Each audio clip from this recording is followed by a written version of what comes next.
Alors, au niveau de l'histoire des langues, puisque moi je m'intéresse à la fois à l'histoire des textes et à l'histoire des langues, je peux dire que je suis spécialiste dans les deux cas, eh bien je dirais aujourd'hui que l'italien nous restitue d'une certaine manière la façon de prononcer le latin. Pourquoi? Parce que l'italien a aligné son écrit sur l'oral. C'est pour ça qu'il n'y a pas, par exemple, de S en latin pour marquer le pluriel, alors qu'on le trouve en français, en espagnol, et également en latin.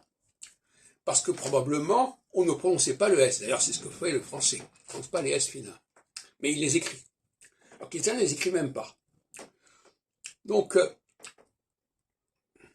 l'espagnol est donc une langue qui n'est pas très intéressante, parce qu'elle n'est ni en rapport avec l'oral du latin, et en plus, elle n'est pas orale du latin parce qu'elle ne restitue pas à l'écrit cette oralité, comme le fait l'italien, et en plus, elle prononce les finales comme le S, ce que ne fait pas le français. Donc, si on fait un panel des 4 langues en question, latin, italien, français, espagnol, on a là une structure intéressante à développer,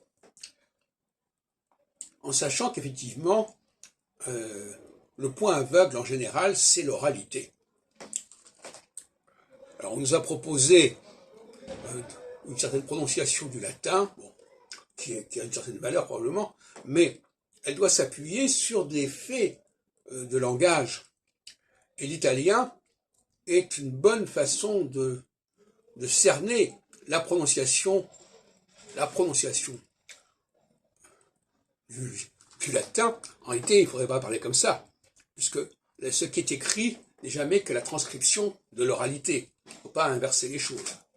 Donc en réalité, l'italien nous parle de la perception de l'oralité. Elle ne nous dit pas comment il faut prononcer le latin, elle nous dit simplement comment le latin se parlait. Plus ou moins. Et il ne faut surtout pas s'imaginer qu'au départ, il s'agit de prononcer l'écrit. Ce serait un contresens absolu.